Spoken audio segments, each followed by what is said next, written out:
Pedronel Luna Gómez.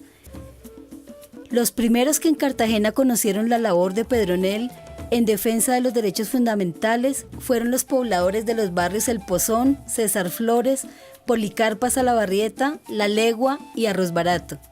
Con ellos, siendo sacerdote, participó activamente en procesos de recuperación de tierras y fundó el movimiento Comunidad en Marcha de la zona suroriental de Cartagena.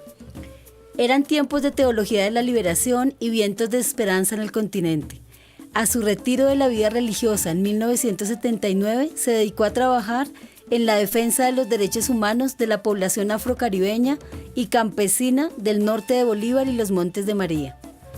Pedronel y la Corporación de Desarrollo Solidario durante estos años avanzaron en una propuesta de modelo alternativo de desarrollo rural, con el fin de aportar a la construcción de sociedades rurales autónomas con un gran sentido empresarial desde la economía campesina.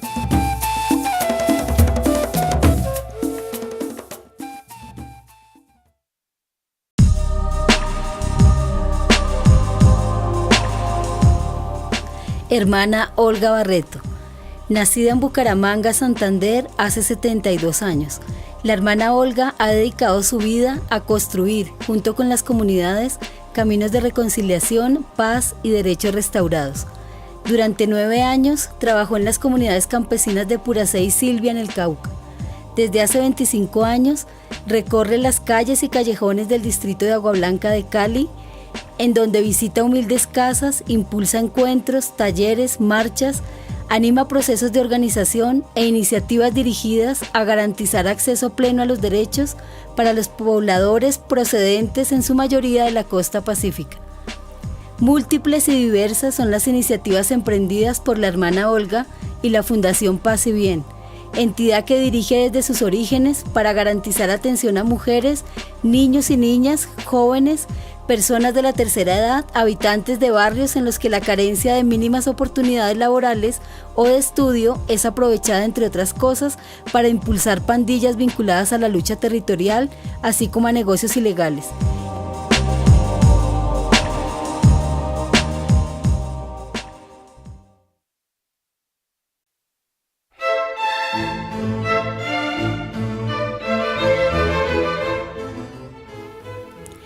Iván Velázquez Gómez, como litigante y presidente del Colegio Antioqueño de Abogados, Colegas, impulsó campañas contra el llamado Estatuto de Defensa de la Justicia, que impulsó en Colombia jueces sin rostro y testigos secretos.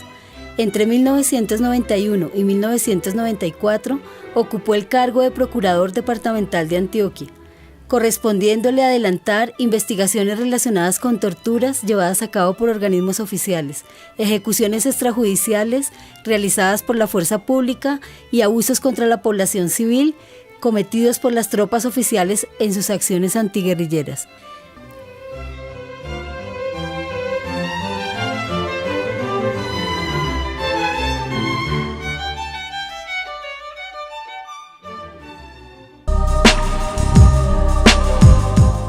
María Tilda Uribe nació en 1931 en el seno de un hogar gestor de cambio y de reivindicación de derechos, hija de Tomás Uribe Márquez y Enriqueta Jiménez Gaitán, quienes hicieron parte de la fundación y desarrollo del Partido Socialista Revolucionario PCR en la década de los años 20.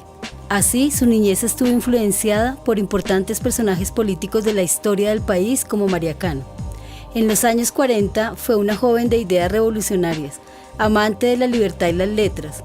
Supo lo que era ser mujer en un país en el que aún no se hablaba de derechos para ellas. Se formó como maestra rural en el Instituto Femenino de Orientación Social en Bogotá. Al término de sus estudios, conoció a su gran amor y compañero ideológico, Francisco Trujillo. Sigue siendo una maestra que enseña no solo a leer y a escribir, sino a liberar la mente y hacerse ideas propias.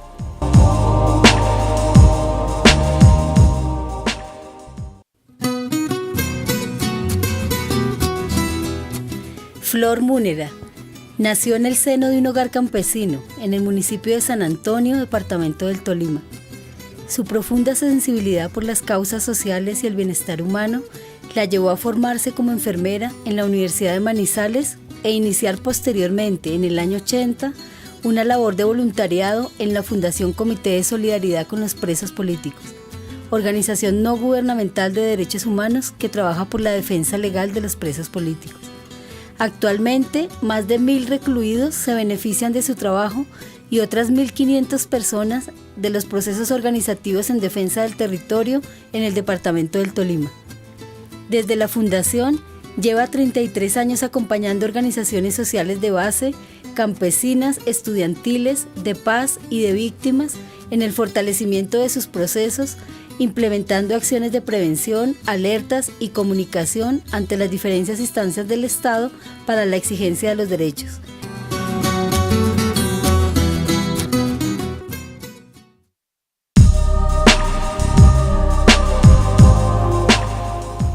Luis Jaime García Cuéllar, más de 3.600 excombatientes, más de 8.000 muchachos y muchachas desplazados, muchos centenares de jóvenes enredados en el consumo de la droga, o comprometidos en la violencia de las pandillas, o abandonados a la desidia de la frustración personal, y también muchísimos aprendices provenientes de los 4 extremos de la ciudad, han encontrado en Juan Bosco Obrero una casa de puertas, de manos y de corazones abiertos.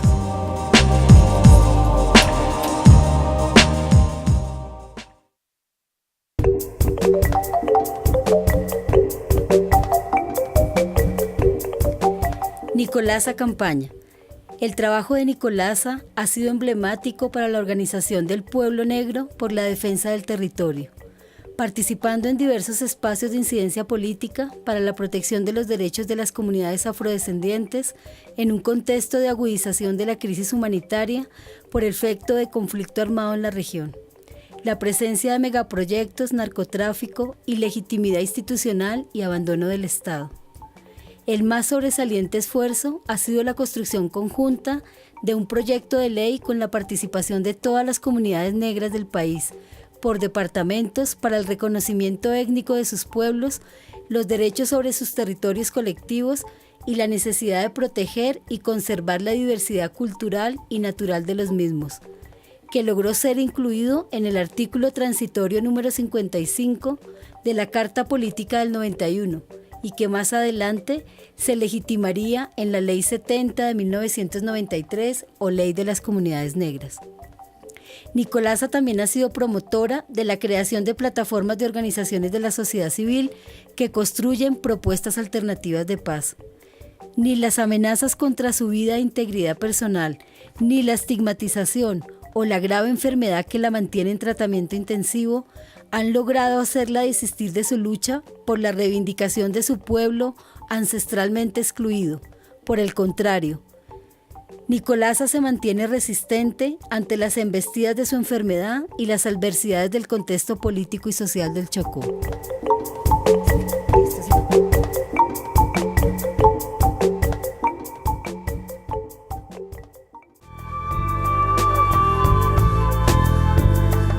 Jacqueline Rojas. En 1983, con los grupos juveniles de la parroquia Señor de los Milagros en Barranca, dio Jacqueline sus primeros pasos en el trabajo comunitario, siendo a sus 19 años, de manera voluntaria, auxiliar de biblioteca. Desde entonces, nada ha impedido su labor como defensora de derechos humanos.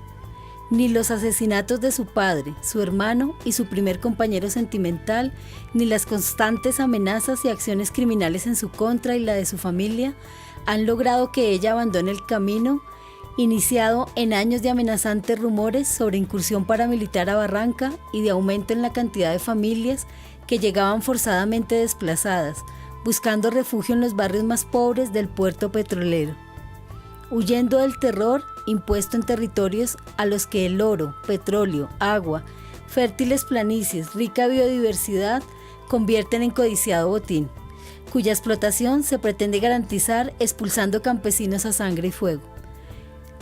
En 1987, Jacqueline conoce la Organización Femenina Popular OFP, nacida en 1972 con el objetivo de organizar, formar e impulsar la movilización de mujeres defensoras de sus derechos y generadoras de proyectos de vida digna, se vincula a ella en momentos en los que se acrecienta en Barrancabermeja el número de dirigentes populares, sindicalistas, artistas, comunicadores, mujeres defensoras de derechos humanos asesinados, al tiempo que crece el número de masacres, 23 de las cuales, ocurridas entre el 85 y el 95, dejan como saldo 127 muertos. Desde entonces, durante 25 años, su vida ha estado dedicada a trabajar por la construcción de alternativas capaces de hacer realidad los derechos humanos de las mujeres en los municipios del Magdalena Medio. El asesinato de su hermano y un fallido intento de desaparición ejecutado en su contra no lograron silenciarla. Tampoco la última agresión criminal contra ella, su hija y su compañero, ejecutadas a finales del 2011. El respeto a la vida y la exigencia de justicia siguen siendo su opción.